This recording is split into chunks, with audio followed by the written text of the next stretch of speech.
फडणवीस साहेबांना हात जोडून विनंती आहे, एकदा तुम्ही सारखं हातात घ्या आणि हे का हात पाय सुजतो, तोंड सुजतो, ह्या आकाला हना, त्याशिवाय हा का बोलणार नाही। त्या फांद्या तुडू नका, हे तर मूड कुठाय बघा, त्या मुलाला ड्रिपनं पाणी कोण घालत तुझंही बघा, आणि त्या मुलावर नाव घाला। आज मला सांगा, गृहमंत्रालय आदरणीय फडणवीस साहेब तुमच्या ताब्यात आहे, महाराष्ट्राच्या जनतेनं तुम्हाला देवाजीच्या आशीर्वादानं भरपूर मतदान केलंय, लोकांचा उपकार फेडायची ही नामी संधी आहे।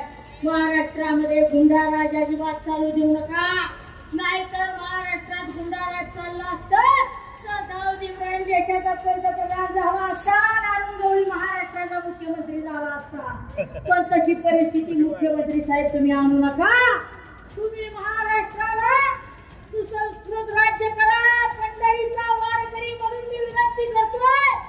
रामकृष्ण हरी म्हणणारी लोक आपल्या महाराष्ट्राच्या चराचरामध्ये आज तिथं कुठल्या बंदुकीन पिस्तुल्यान काढतोसन काटाड्यान भिंतीन आणायला लागलाय, बिहार करायला लागला का? मला तर चंपारणची आठवण यायला लागली, कुणाकडे बी फारवाडीत गेली सगळ्यात पिस्तुली ठेवायला लागली। अशी परिस्थिती तुम्ही महाराष्ट्रात आणू देऊ नका, आरोपींना कठोर शासन करा। एक केलेली तुम्ही शिक्षा अख्ख्या महाराष्ट्राला खऱ्या अर्थानं उदाहरण घालून देईल। आणि तुम्हाला सांगतो, हा लढा संपेपर्यंत आपण सर्वजण मागे हटायचं नाही। हा लढा खऱ्या अर्थानं महाराष्ट्राला वेड्यात करायचा प्रकार यांनी केला।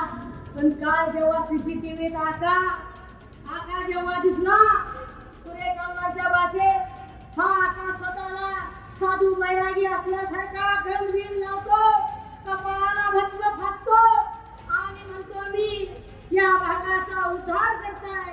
त्याचे नेते जे आहेत ते राज्यामध्ये मोठमोठे प्रतिनिधित्व करतात आणि ही लोक गोरगरिबाच्या लेकरांना दिवसा डवळ्या शरीरावर एक इंच सुद्धा जागा राहिली नाही पाहिजे अशा पद्धतीने निघूनपणे मारतात। लाज वाटली पाहिजे महाराष्ट्रामध्ये, पुढे शाहू आंबेडकरांच्या विचारानं आपण काम करतो, महात्मा गांधींचा समतेचा विचार सांगतो, स्वामी विवेकानंदांची शीतलता आणि विनम्रता आपण अंगीकारतो आणि हैवानाच्या वृत्ती दिवसा ढवळ्या जन्मतात। आणि सगळं झाल्यावर, एवढी मारहाण केल्यावर हा गडी देवदर्शनाला जातो, देवाच्या काठीला आवाज नसतो म्हणतात, त्यात काही गैर नाही। देवदर्शन करून गडी आला, लगेच पोलिसाच्या ताब्यात सापडला।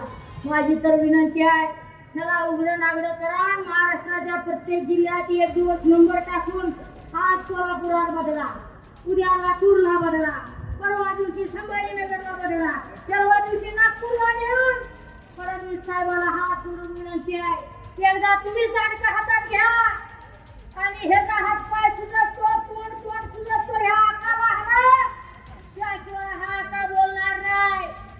सगळ्या बहुजन बांधवांची, सगळ्या समाज बांधवांची, सर्व तमाम जनतेची विनंती आहे, जे आरोपी सापडले त्यांची एकदा नार्को टेस्ट करा।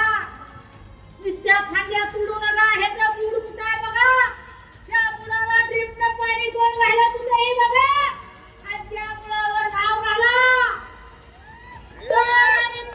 महाराष्ट्राची कायदा सुव्यवस्था खऱ्या अर्थानं सुरक्षित राहणार आहे। आमच्या आया बहिणी सुरक्षित नाहीत, आमचे तरुण सुरक्षित नाहीत। सामाजिक कार्यामध्ये काम करणारा एका धनकड्या सरपंचाला जर तुम्ही अशा निगरूनपणे मारत असाल तर सर्वसामान्य जनतेची फिरण्याची आणि काम करण्याची काय बात आहे? की या व्हिडिओवर तुमचं मत आपल्या कमेंट बॉक्समध्ये लिहायला अजिबात विसरू नका आणि असेच नवीन व्हिडिओ पाहत राहण्यासाठी आपल्या मराठी एल्गार या यूट्यूब चॅनलला सबस्क्राईब करा आणि व्हिडिओ जर आवडला असेल तर जास्तीत जास्त शेअर करा। धन्यवाद।